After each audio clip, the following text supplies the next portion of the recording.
Fala rapaziada, eu sou o Saiki, sejam bem-vindos a mais um Resumindo Animes. No anime de hoje, vamos acompanhar um jovem chamado Handa, um colegial do segundo ano, cujo pai, Handa Sumeu, é uma autoridade no mundo da caligrafia. Handa também era um gênio calígrafo muito conhecido, e por esse motivo, sempre quando caminha, os outros estudantes naturalmente saem da sua frente para não causar incômodos. Homens o veem com respeito, enquanto mulheres o veem com admiração, e por ele ser considerado um ser quase que intocável, absolutamente ninguém se sente no direito de falar com ele. Porém, o que ninguém não sabia era que atrás dessa máscara imaginária, Handa era um garoto completamente inseguro e tímido. Para ele, todas as pessoas o odeiam por ele ser fraco. Esse era o motivo por qual ele não tinha nenhum amigo no colégio. Por outro lado, ele amava a caligrafia. Na realidade, ele era muito amigável e bondoso quando conhecia alguém, mas devido ao mito que foi criado de um Handa intimidador e de poucas palavras, as pessoas tinham medo dele, até os mais valentões da escola temiam quando viam seu nome. Porém, nem sempre foi assim. Tudo começou no primeiro ano do fundamental, quando Handa conheceu o Kaifuchi. Eles conversaram e se deram muito bem, pois ambos adoravam caligrafia. Até que um dia, Kawafuchi veio com a notícia devastadora de que os seus veteranos estavam espalhando rumores de ódio contra o garoto. A partir daí, Handa mudou completamente a forma como olhava para os seus colegas, se tornando alguém antissocial e totalmente reservado para novas amizades. Mas a verdade mesmo era que o seu amigo mentiu a respeito da história, já que ele estava decepcionado após a garota que ele gostava pedir para ele entregar uma cartinha romântica para Handa. Essa mentira terrível trouxe grandes consequências para o garoto no ensino médio. As pessoas o observam de longe admirados com a sua presença, mas ele tem certeza que as pessoas estavam falando coisas ruins a seu respeito. A sua mente estava a mil com pensamentos negativos, o que criava uma barreira invisível que os alunos apelidaram como a parede Handa. Mas para Handa, isso não era nada divertido. Ele podia sentir o ódio e repulsa das pessoas quando passava. O medo de ser julgado pela sua aparência parecia nunca deixá-lo. E nesse dia, após abrir o seu armário, ele acabou encontrando uma cartinha romântica lá dentro. Na hora, o seu coração se encheu de medo, pois para ele era apenas mais uma brincadeira boba que alguns valentões armaram com o objetivo de humilhá-lo de alguma forma. Ele não fazia a menor ideia de quem escreveu ou o que tinha dentro. O garoto estava pensando em todas as possibilidades, mas a única coisa que ficava repetindo em sua cabeça era que alguém queria bater nele, e o seu medo foi tão grande que a sua única reação no momento foi amassar a cartinha e jogar ela no lixo. Porém, neste momento, uma garota com a cabeça gigante começa a gritar com ele. Aparentemente, ela estava brava pois o garoto havia jogado fora o bilhete romântico que a sua amiga havia escrito. A garota com o coração partido se chamava Maka. Ela não parava de chorar pois Handa foi o primeiro amor da sua vida. Handa, por sua vez, percebe que estava sem escapatória quanto à carta. Mais uma vez, ele interpreta a situação completamente errada, imaginando que as duas estavam tramando algum plano para fazer ele passar vergonha. Ele então tem uma ideia brilhante de expor as duas em público, pois de acordo com seus pensamentos negativos, elas não tentariam nada contra ele na frente dos outros alunos. Porém, a situação foi de mal a pior quando Maka pediu para ele encontrá-la no fundo da academia no final da aula. E como aquele era um lugar onde apenas valentões e gangues se reuniam, ele entrou em completo desespero, pois sabia que podia cair facilmente em uma cilada sem fuga. Mas na altura do jogo, ele não podia recuar depois de ser questionado na frente de toda a turma. E por mais perigoso que fosse, ele sabia que haveria muitas pessoas assistindo. Sua ansiedade está aumentando a cada segundo, tornando difícil para ele se concentrar durante a aula. E assim que deu o horário de ir para casa, Handa caminha lentamente em direção às duas garotas. As pessoas ao redor estavam tensos com o que ia acontecer, e como Handa não sabia ao certo o que ele esperava, ele fez uma cara de bravo deixando a sua aura sinistra à mostra. De começo, Maka se aproxima dele com a nova cartinha. O seu coração palpita e ela soa muito. Porém, na hora de entregar, a sua amiga derruba a carta, justificando que a sua mão havia escorregado. Maka pega a carta e tenta entregar novamente ao garoto. Porém, a sua amiga repete a mesma coisa. E isso continua até que Maka fica irritada, ocasionando nas duas saindo na porrada. Mas o plot twist que Maka não fazia a menor ideia era que a sua amiga também gostava de Handa. Ela sempre foi uma grande admiradora do garoto, e por esse motivo segurou Maka dizendo que Handa era muito areia para o seu caminhãozinho. Handa, no entanto, vira as costas e caminha de volta para a sala sem falar uma palavra. Mas de alguma forma, Maka conseguiu escapar e entregar a carta para ele. Porém, ele simplesmente a rejeita, dizendo que a sua caligrafia era horrível e por isso não entendia absolutamente nada do que estava escrito. A garota chora e Handa volta para casa de uma forma muito maneira. Daquele dia em diante, as garotas que se declaravam para Handa eram consideradas verdadeiras heroínas.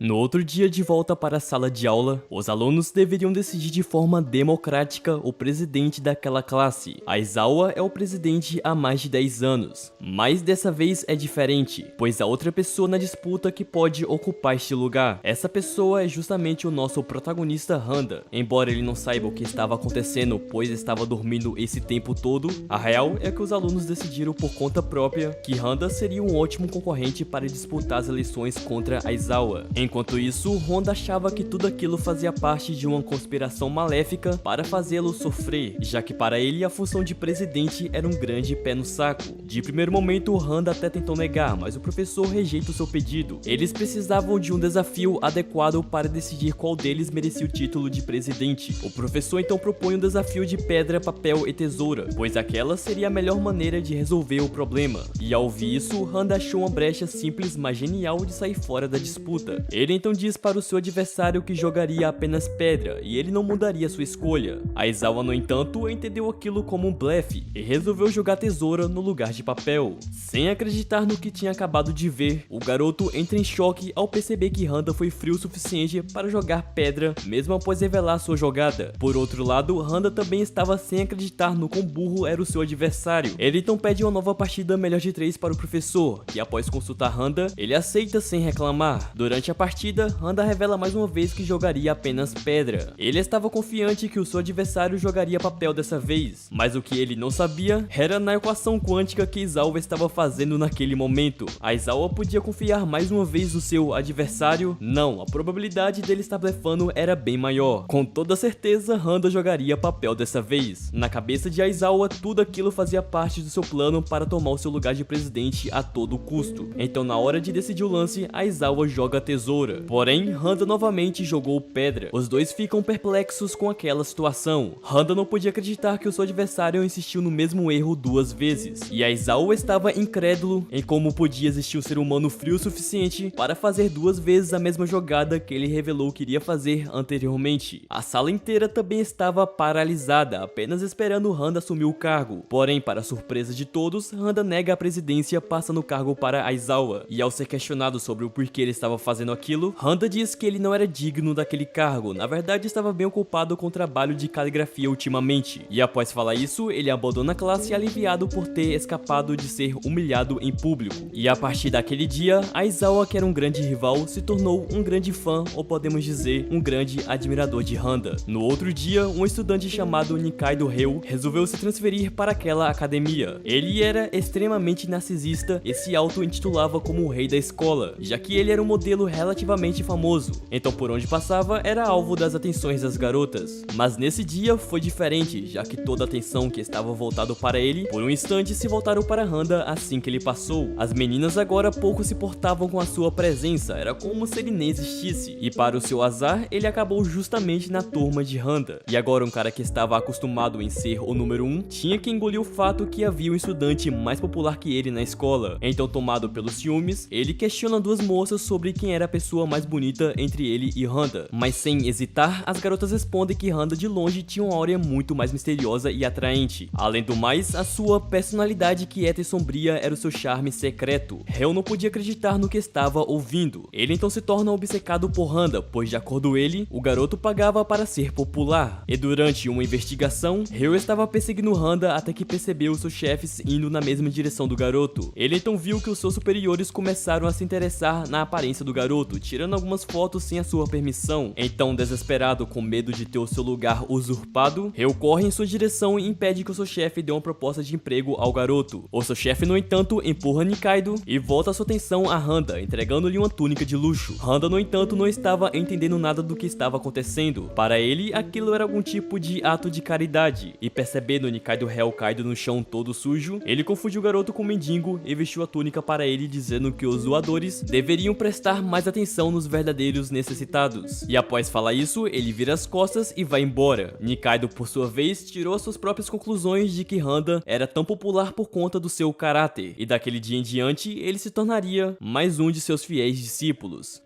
Após voltar para a classe, Handa é solicitado a entregar um bilhete para um de seus colegas que não aparecia na escola há muito tempo. Handa então indaga que aquilo seria papel do presidente da turma, porém Aizawa pediu para ele ficar tranquilo, pois entendeu tudo aquilo como um ato de compaixão. Então durante o tempo que ele estava fora da escola, decidiu com os alunos que o verdadeiro líder era aquele que pensava em prol de um todo e não apenas para o seu próprio benefício. Em outras palavras, mais uma vez as ideias de Handa foram interpretadas de maneira errada, ocasionando em mais um desastre. Handa não podia acreditar no que estava ouvindo, mas não lhe restava escolhas a não ser aceitar o cargo e entregar o bilhete para o estudante faltoso. Após chegar na casa do aluno, ele tocou a campainha, porém ninguém atende. Ele então decide colocar o pacote em sua caixa de correspondência, porém um homem forte carregando um taco de beisebol se aproxima. Ele parecia um monstro intimidador. O rapaz então ameaça Handa dizendo que se ele desse mais um passo seria o seu fim. Handa no entanto se vê em um caminho sem volta, e mesmo com muito medo, pergunta ao jovem se o seu nome era Tsutsui Arai, um garoto colegial que parou de ir à escola devido aos bullying que sofria. O jovem então confirma sua identidade, o que deixou Handa surpreso em como uma pessoa poderia mudar em tão pouco tempo. Porém, para sua infelicidade, a sua personalidade mudou tão rápido quanto a sua aparência. O jovem delinquente não queria saber de conversa fiada e então se prepara para atacar. Porém, após fingir que iria acertar Handa com seu taco, ele percebe que aquele estudante não era uma pessoa comum, já que ele nem se moveu ou sequer piscou perante aquela ameaça, algo que ele nunca havia visto antes na vida. Handa, no entanto, estava se cagando de medo. A verdade é que o golpe foi tão rápido que ele nem sequer teve tempo de reação. Os seus reflexos simplesmente não acompanharam o movimento. Porém, Tsutsui Arai não sabia disso. Para ele, Handa era um grande lutador de artes marciais que ele devia tomar muito cuidado. O tempo passa e os dois se encaram fixamente, sem desviar o olhar por um segundo. Handa, no entanto, decide quebrar o clima se aproximando e entregando a carta para ele. Na mente de Handa não fazia sentido ele ficar ali parado, esperando a hora de levar uma surra. De acordo com o garoto, se fosse para apanhar, que seja rápido. Arai, por sua vez, ficou paralisado em choque. Ele realmente não acreditou que existisse alguém que podia ter uma reação tão fria e calma como aquela mesmo diante da morte. Definitivamente, Handa não era um cara normal, pois ele nunca havia tido uma experiência onde alguém o intimidasse apenas com a sua áurea. Mas antes de Handa ir embora, um grupo de delinquentes cerca Arai dizendo que iriam se vingar pela última briga. Por um momento, o jovem estava sozinho. No entanto, em uma tentativa de escapar depressa, um dos delinquentes questiona sobre a identidade de Handa, que após dizer o seu nome, deixou todos eles em choque. Os delinquentes estavam tremendo de medo em saber que Arai era amigo de uma pessoa como aquela. Eles então fogem rapidamente dizendo que não eram malucos de enfrentar um ser humano que com apenas 4 anos de idade partiu um só ao meio com as próprias mãos. E apesar dos comentários estupidamente exagerados, Handa não deu importância para aquilo e continuou correndo em direção à sua casa.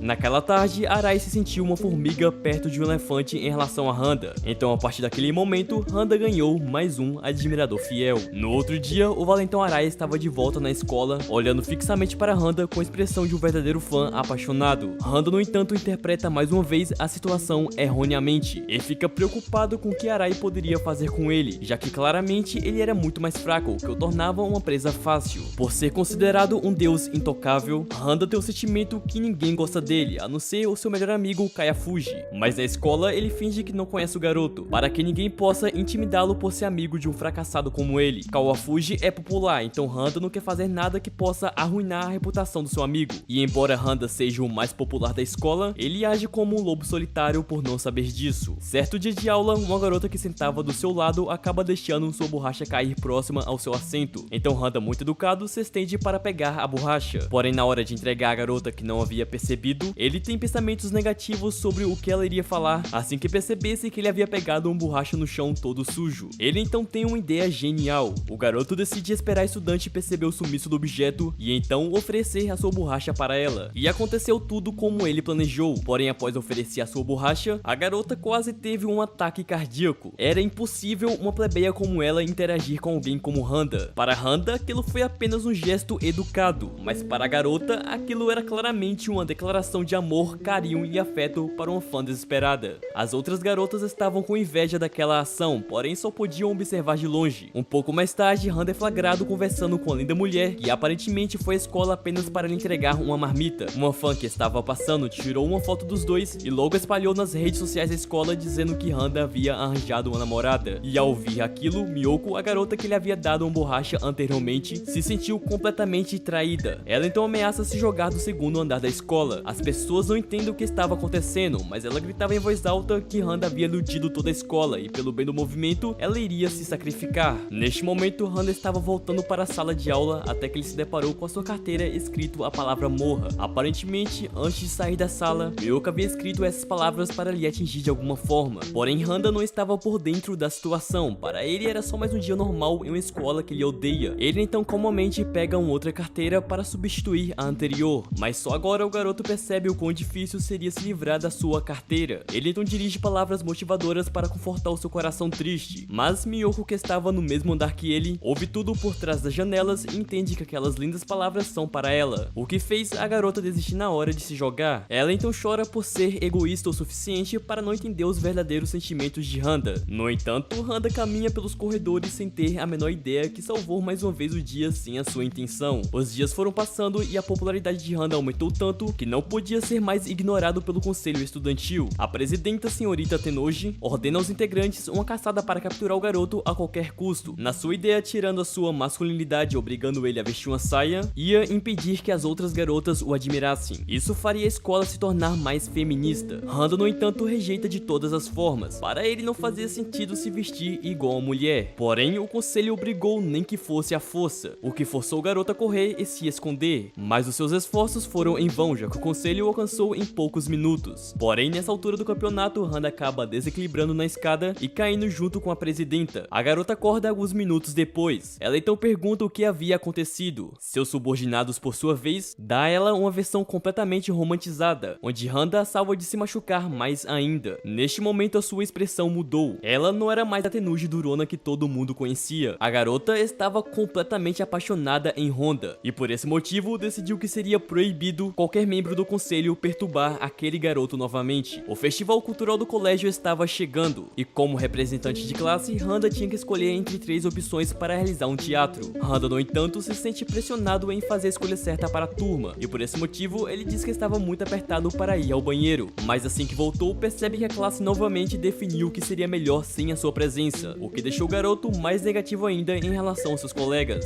O dia do festival chegou e, por algum motivo, Handa acaba fazendo o papel mais importante da trama, e as coisas começaram a ficar mais confusas ainda, quando de repente ele ganhou o troféu máximo dado ao aluno mais importante daquela escola. Então, após subir no palco, o seu amigo revela que todo esse tempo ele foi popular. Porém, o garoto não sabia disso. Na verdade, ele nunca deu espaço para as pessoas conhecerem ele melhor. E após ouvir aquilo, Handa estende o troféu e agradece a todos, dizendo que aquela coroa não podia pertencer a somente um aluno, pois todos se esforçaram para merecê-la. O seu discurso é comovente e as pessoas choraram de emoção ao ver o quão maduro era aquele estudante. A sua barreira que separava os alunos tipicamente normais dele foi quebrada. Agora ele podia ver como as coisas eram claramente. De repente, os estudantes que sempre o seguiam nas sombras finalmente foram reconhecidos como verdadeiros amigos. Handa não estava mais sozinho. O garoto que antes era antissocial e apático, agora era um rapaz alegre e sorridente. Por fim, Handa se formou como exímio calígrafo. Porém, aquela noite seria eternizada para sempre em sua memória. Bom, se você gostou desse vídeo e quer ver mais resumos como esse, não se esqueça de se inscrever no canal e ativar as notificações. Eu vou ficando por aqui, espero que vocês tenham gostado do vídeo. Até uma próxima, valeu, falou!